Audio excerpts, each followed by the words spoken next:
Morning students, आज की जो हमारी वर्कशीट है क्लास 9th की, इसमें हम रदरफोर्ड मॉडल ऑफ एटम के बारे में बात करेंगे। तो जो रदरफोर्ड का जो मॉडल है उसमें उसने क्या किया था, उसमें उसने एक अल्फ़ा पार्टिकल्स को एक गोल्ड फॉइल के ऊपर स्ट्राइक कराया था। ठीक है, ये एक रेडियो एक्टिव एलिमेंट है, आप लोग देख पा रहे हैं इसमें से अल्फ़ा कण निकल रहे हैं। ये अल्फ़ा कण कहाँ पर टकरा रहे हैं, जाकर गोल्ड फॉइल के ऊपर। ठीक है, अब गोल्ड फॉइल से जब ये टकरा रहे हैं तो उसके बाद उसने क्या ऑब्जर्वेशन देखी, उसने ऑब्जर्व किया कि most of the fast moving alpha particles passed straight through the gold foil. Mostly क्या है, वो सीधे निकल गए। ठीक है, उसके बाद उसने क्या देखा कि 1 out of every 12,000 appear to rebound. ठीक है, उनमें से कुछ वापस चले गए, ये देखो वापस जा रहे हैं पीछे, आप लोग डायरेक्शन देख पा रहे होंगे यहाँ पर। ठीक है, तो ये रिबाउंड करके वापस चले गए।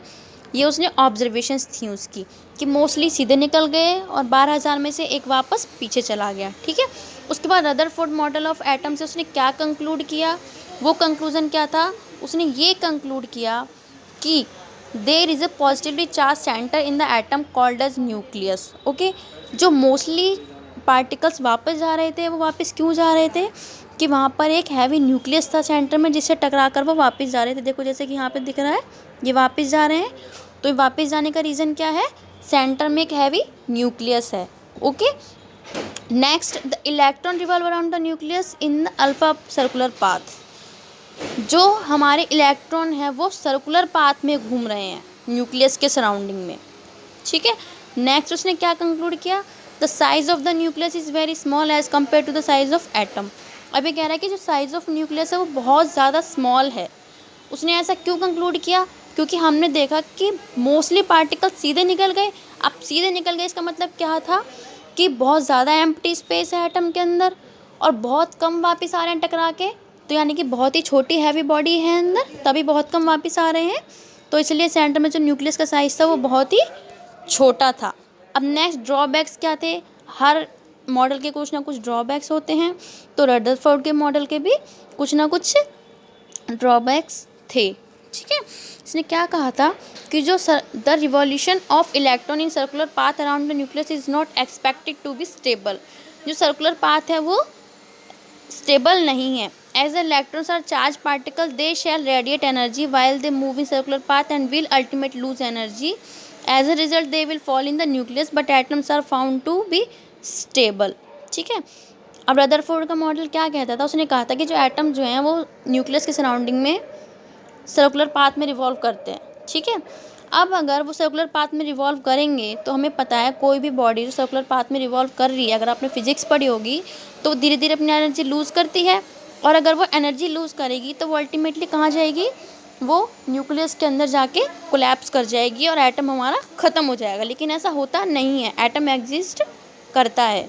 ठीक है, तो कहीं ना कहीं ये इसके ड्रॉबैक्स थे जो फुलफिल नहीं कर पाए थे, जो एटम का स्ट्रक्चर उसने बताया था उस चीज़ को।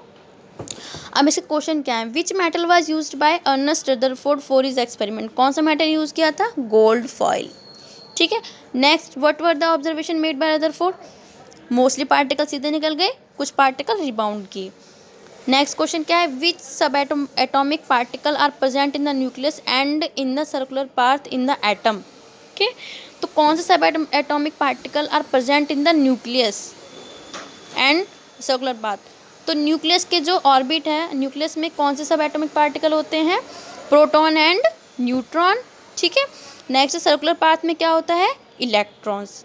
Right main features of Rutherford model of atom. इसके मेन फीचर्स क्या थे, एक तो उसने गोल्ड फॉइल यूज़ की थी, अल्फा पार्टिकल्स बाउंड किए थे। ठीक है, उनमें से मोस्टली पार्टिकल सीधे निकल गए थे, कुछ पार्टिकल वापस आ गए थे। इससे इसने क्या कंक्लूड किया था कि सेंटर में एक न्यूक्लियस है और मोस्टली स्पेस जो है एम्प्टी है। तो उसने ये 6 पॉइंट कंक्लूड किए थे। Who discovered proton and what are alpha particles. Next alpha particles क्या है, यहाँ पर बताया गया है। ठीक है, a gold foil of the alpha particles positively charge helium ions. Okay, तो अल्फा पार्टिकल्स क्या है, डेफिनेशन आपको यहाँ पे बताई गई है। हु डिस्कवर्ड प्रोटॉन, प्रोटॉन को किसने डिस्कवर किया था, ये ऊपर का आप पढ़ोगे ई गोल्डस्टीन के बारे में। ठीक है, तो आज की वर्कशीट आपकी यहीं पे कंप्लीट होती है, इसको करेंगे आप लोग और फिर मुझे सेंड करेंगे। जो रदरफोर्ड के मेन फीचर्स हैं उसमें आप ये सारे पॉइंट्स इंक्लूड करोगे। नेक्स्ट एक क्वेश्चन जो उसमें इंक्लूड नहीं है वो मैं आपको बताना चाहूँगी कि उसने गोल्ड फॉइल को ही क्यों यूज़ किया। Why Rutherford use only gold foil. तो उसके पीछे क्वेश्चन है कि गोल्ड जो हमारा है मेटल, वो बहुत ही ज़्यादा डक्टाइल होता है, यानी कि उसको हम बहुत ही फाइन शीट्स में पीट सकते हैं, फाइन शीट बना सकते हैं उसकी। जब उसकी फाइन शीट बनेगी तो उसमें क्या होगा, एक सिंगल या फिर हम कहें डबल या ट्रिपल एटम्स की एक लेयर बन जाएगी, एक फिल्म बन जाएगी, यानी कि बहुत ही कम एटम उसमें होंगे। अगर वो पतली से पतली बनेगी, अगर जितनी मोटी बनेगी उतने ज़्यादा एटम होंगे, उतना ही हमें कंक्लूड करने में प्रॉब्लम होगी। तो इसलिए उसने गोल्ड फॉइल को यूज़ किया था। ओके, तो आज की हमारी ये वर्कशीट है।